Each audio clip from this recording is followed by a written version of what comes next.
Kaže, Piers Morgan vas laže već godinama.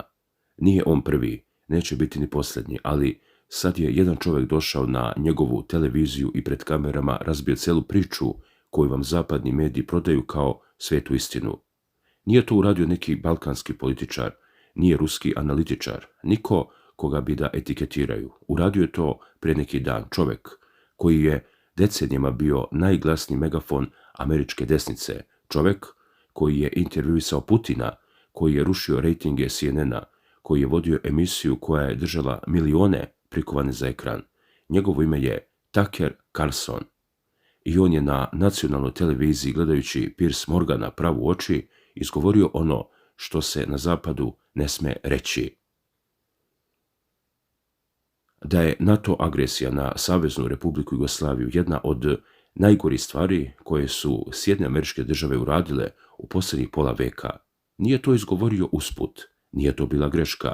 To je bila precizno ciljena bomba, bačena tamo gdje je zapadu najbolnije, na njegov sopstveni narativ o sopstvenoj nevinosti.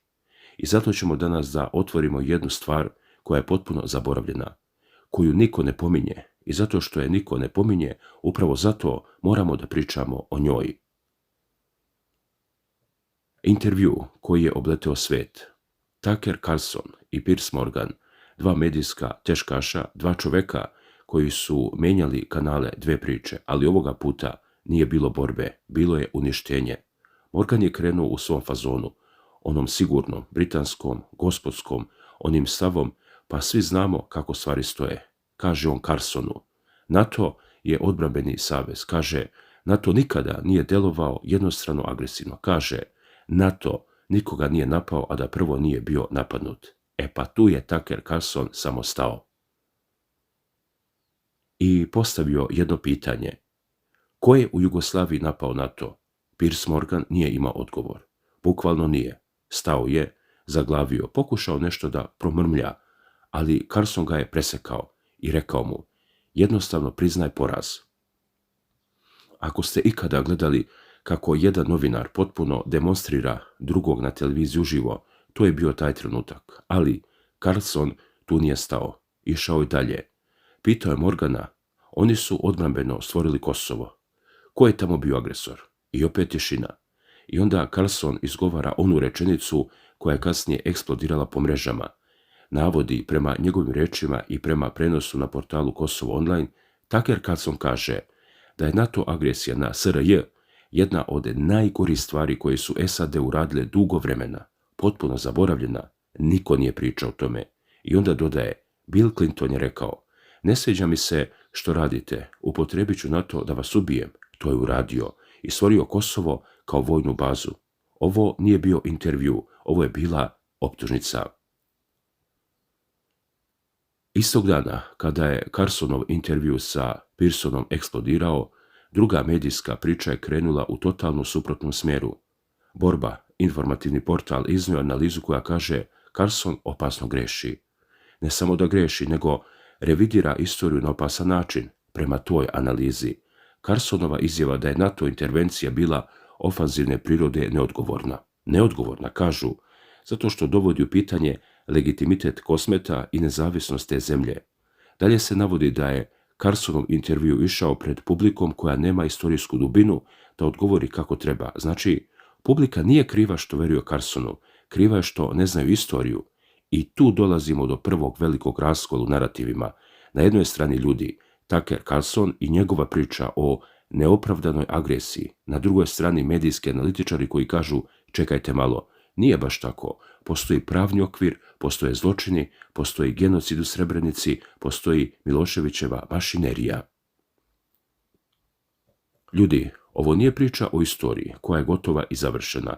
Ovo je priča o tome kako se danas gradi ono što će sutra biti istorija. Carlson nije neki anonimni youtuber. Carlson je čovjek koji ima moć da oblikuje mišljenje miliona Amerikanaca. Ako on kaže da je NATO napao bez razloga, to znači da za 5 godina pola Amerike to bude uzimalo kao činjenicu. Zato medijska analiza koja mu odgovara nije puka akademska rasprava, to je neophodnost. Dalje, zašto niko ne priča o Srbima na Kosovu pre rata? Pre nego što je OVK uopšte formirana, pre nego što je neko zapucao na policiju, pre Rambujea, pre svega, srpski narod na Kosovu je decenijama bio ugrožen. Tucker Carlson to ne kaže direktno, ali njegova logika vodi ka tome. Ako je NATO napao bez razloga, kako tvrdi, znači da Srbi nisu bili agresori, znači da je cela priča o albanskim žrtvama korišćena kao izgovor i zato moramo da kažemo ono što mediji prećutkuju. Od 1981. godine pa na ovamo, srpske kuće na Kosovu su spaljivane. Srpska imanja su otimana, srpska deca nisu smjela bezbednu školu. Zato su Srbi počeli da se sele. Prvo polako, pa sve brže, a onda su 1998. i 1999. godine, kada je takozvana OVK već bila jaka, Srbi sa Kosova krenuli da beže u kolonama. Hiljade i hiljade ljudi, njihove crkve su rušene, njihovi manastiri su gađani, njihovi sveštenici su pretočeni. Prema navodima Koordinacionog centra za Kosovo i Metohiju, koje je tada vodio Nebojša Čović, sa Kosova je tokom rata proterano ili je pobeglo više od 200.000 Srba i drugih nealbanaca, 200.000 ljudi. I gde su oni danas? U Srbiji, u izbegličkim centrima, u tuđim kućama i niko ne broji njihove žrtve, niko ne pravi spomenike za njih. Dalje, Tucker Carlson je pitao Morgana, gde ste bili kada su bombardovali hrišćane u Jugoslaviji? To nije slučajno. Tucker zna da Srbi nisu samo nacija. Srbi su pravoslavni narod i kada je NATO udarao po Srbiji, po Beogradu, po Novom Sadu, po Prištini, po mostovima, po bolnicama, po školama, udarao je po hrišćanskom narodu. Ne kažemo da su drugi stradali manje, kažemo da se danas pravi kao da su Srbi bili jedini krivci, a Tucker Carlson tu pravi proboj. On kaže, čekajte malo, i hrišćani su ubijani, i to je bilo pogrešno, i nikom ništa, i niko se nije izvinio, i danas se to zove humanitarna intervencija. Dok u isto vrijeme kada Rusija štiti svoje na svojim granicama, to je agresija. Dva merila, dve vage. A ko su zapravo bili mirni seljaci OVK? Zapadni mediji su OVK prodali kao grupu mirnih pastira koji su uzeli oružje da brane svoje ognjišta. Tucker Carlson ne kupuje tu priču.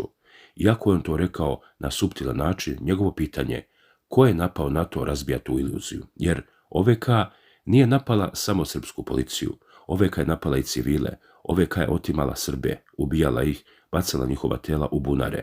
Prema podacima koje je prikupio Hrišćanski savez za ljudska prava na Kosovu tokom 1998. i 1999. godine, OVK je otela i ubila više od 1200 Srba i Roma. Njihova tela su pronađena u masovnim grobnicama na Kosovu, u Glogovcu, u Lipljanu, u okolini Prištine. Niko o tome nije snimio film. Niko nije pravio seriju na HBO. Zašto? Zato što se ne uklapa u narativ. A Tucker Carlson to zna.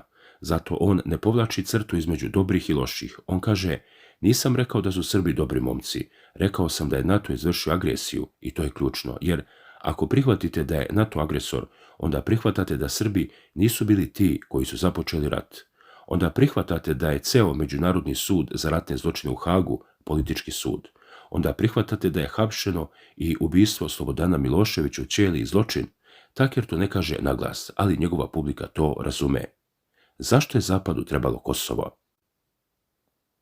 Dakle, Tucker Carlson je rekao jednu stvar koju niko od većih analitičara ne ponavlja dovoljno. Rekao je da je Kosovo stvoreno kao vojna baza. Kamp Bondsteel, najveća američka vojna baza na Balkanu, izgrađena odmah posle rata 1999. godine i danas je aktivna sa svojih 3,86 kvadratnih kilometara ili 955 akri, sa pistom za velike transportne avione sa hiljadama vojnika. Zvanično, baza za očuvanje mira, nezvanično, strateška tačka sa kojoj Amerika kontroliše ceo Balkan, pristup ka Sredozemnom moru i put ka Bliskom istoku. I zato je bilo važno da Srbi izgube, ne zato što su Srbi nešto loše radili, nego zato što je Srbija bila posljednja prepreka američkoj dominaciji na Balkanu. Hrvatska je ušla u NATO, Bosna je pod protektoratom, Crna Gora je ušla u NATO, Severna Makedonija je ušla u NATO, a Srbija ostala jedina koja se nije poklonila. Zato su je bombardovali, zato su je razrušili, zato su još uvek pod sankcijama posredno i neposredno. I zato Tucker Carlson ima hrabrosti da kaže To je bila najgora stvar koju su SAD uradile dugo vremena. Dalje, rat protiv Srba i rat protiv Ukrajinaca uporedimo. Pazite sad ovo. Kada su Rusi ušli u Ukrajinu 2022. godine, cela Evropa i Amerika digli su viku. Sankcije, oružje, tenkovi, avioni, milijarde dolara. A pre toga, 1999. NATO ulazi na teritoriju suverene Jugoslavije, bez odobrenja UN, bez ikakvog napada na bilo koju članicu NATO-a, razbija zemlju na komade, odvaja Kosovo i danas to zovu greška ili neophodno zlo. Ne zovu to agresijom. Dva potpuno ista postupka, ali jedna strana je zločinac, druga je spasilac. Zašto? Zato što je ova prva strana Srbija, a ovo druga Ukrajina, koju Amerika koristi da slabi Rusiju. Nema tu prava, nema tu pravde, nema tu istine, ima samo interesa. Tucker Carlson je jedan od retkih koji je to rekao pred kamerama u udarnom terminu, bez ustezanja. A šta je Srbima ostalo nakon rata? Moramo ovdje da zastanemo. Nakon bombardovanja, nakon 78 dana i noći, nakon što su razorene fabrike, mostovi, putevi, bolnice, škole, nakon što su poginule hiljade vojnika i civila, Srbija je ostala bez pokrajine, bez Kosova, bez prava da kaže svoj glas. Nakon toga je usledilo hapšenje i izručenje Miloševića Hagu, gde je umro u ćeliji pre nego što je presuda izrečena. Hiljade Srba je hapšeno po osnovu ratnih zločina. Neki su osuđeni, neki nisu.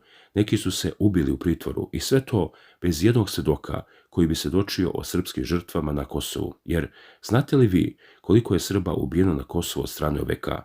Zvanične brojke se kreću od nekoliko stotina do nekoliko hiljada. Nezvanične, mnogo više, ali nemamo tačne podatke. Zato što niko nije sprovodio istragu, zato što je Hag istraživao samo zločine koje su počinili Srbi, zato što je pravda bila jednostrana, a to ljudi nije pravda, to je osveta i Tucker Carlson to zna. Također, Tucker Carlson je intervjuisao i Putina. Nije to uradio slučajno. Tucker je odavno prestao da bude samo novinar. On je postao glas one Amerike koja ne veruje svom establishmentu, one Amerike koja kaže NATO nije naš prijatelj, one Amerike koja kaže ratovi koje vodi Amerika su zločini i zato on priča o Jugoslaviji, zato on vraća priču o bombardovanju, zato on posjeća ljude na ono što su SAD radile pre Ukrajine, pre Sirije, pre Libije, pre Iraka. Počelo je u Jugoslaviji i Tucker to nikada nije zaboravio. A zašto Srbi danas navijaju za Tuckera? Šetajte Beogradom, zađite u kafanu, pitajte ljude šta mislite o Tuckeru Carlsonu. Sve će vam reći, naš je. Zašto? Zato što je Tucker jedini Amerikanac koji je posle 27 godina stao pred kameru i rekao: bombardovanje je bilo zlo, ne pogrešna procena, ne kolateralna šteta, zlo, namerno, planirano i da je to jedna od najgorih stvari koje su SAD ikada uradile. To nije čuo ni jedan američki predsjednik, to nije čuo ni jedan državni sekretar, to nije čuo ni jedan evropski zvaničnik. Čuo je to od čoveka koji je nekada bio glavna faca Fox Newsa i zato mu Srbi veruju, ne zato što je savršen, zato što je jedini koji je progovorio. A šta je sa žrtvama? Dve istine. Moramo biti pošteni. I Srbi su imali žrtve, i Albanci su imali žrtve. Rat je pakao, a pitanje ko je započeo? Ko je pozvao na to da se meša? Ko je sedeo za pregovaračkim stolom u Rambujeu i rekao neću potpisati? Srbi su rekli ne i zato su bombardovani. To je činjenica. I Tucker Carlson drži do te činjenice. On ne kaže da su Srbi anđeli. On kaže bombardovali ste ljude koji vas nisu napali i to je zločin. Sve ostalo cepidlačenje. Da je bilo suđenja, da je bilo istrage, da je bilo pravde, možda bismo danas drugačije pričali, ali nije bilo. Bilo je jednostrano odbrojavanje, bilo je medijsko linčovanje, bilo je satanizacija cijelog jednog naroda. I Tucker je došao da kaže dosta. I dragi gledalci, evo nas na kraju. Tucker Carlson nije spasitelj. On je novinar koji radi svoj posao, ali u svetu gdje svi lažu, neko ko kaže istinu postaje heroj. Za Srbe on je danas zastava, zastava otpora, zastava koja kaže niste sami, niko vas neće braniti, ali ćemo bar reći kako je. I zato ova priča nije gotova. Tucker će opet nešto reći, svetski mediji će opet da ga napadnu, a Srbi će opet da ga brane. I tako u krug, jer istina o Kosovu, o bombardovanju, o Srbima, o Albancima nije priča koja se završava, to je priča koja traje i mi ćemo je pratiti do kraja. Šta vi mislite o svemu ovome? Da li Tucker Carlson govori istinu ili samo igra svoju političku igru? Pišite mi u komentarima jer vaše mišljenje me stvarno zanima. Hvala na pažnji.